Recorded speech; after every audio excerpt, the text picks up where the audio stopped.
Bubuo naman ng mga programa at pulisiya ang NEDA at ang United Nations Population Fund para sa mga kabataan na inaasahang makakatulong sa pagpapaunlad sa ekonomiya ng bansa. Mula sa Manila, may report si Aiko Miguel, live. Aiko.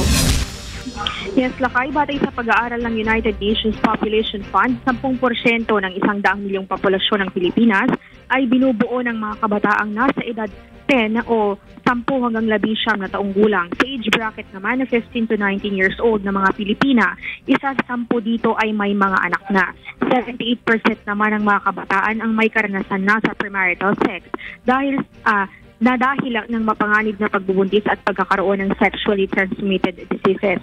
Bunsod nito, isa sa mga solusyon ng National Economic and Development Authority o NEDA upang mapakinabangan ang mataas na bilang sa populasyon ng mga kabataan ang pag-i-invest para sa mga programa at pulisiya para sa mga kabataan. Ilan umano sa mga ito ay ang full implementation para sa family planning, responsible parenthood at reproductive health law.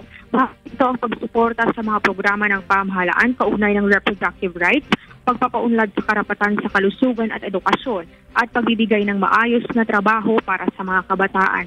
Sa itong paraan umano, mas magiging produktibo ang mga kabataan at mapipigilan ang pagtaas sa bilang ng mga kabataang maagang nakakapag-asawa nang hindi nakakapagtapos ng pag-aaral dahil na rin sa maagang panganganak o pagbubuntis.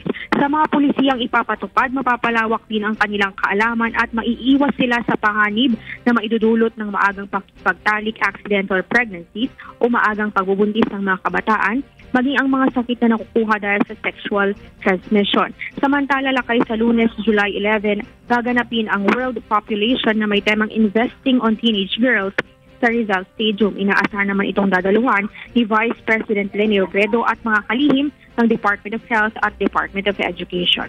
Yan muna ang latest live. Balik sa iyo, Lakay. Maraming salamat, Aiko Miguel. Nag-uulat mula sa Maynila.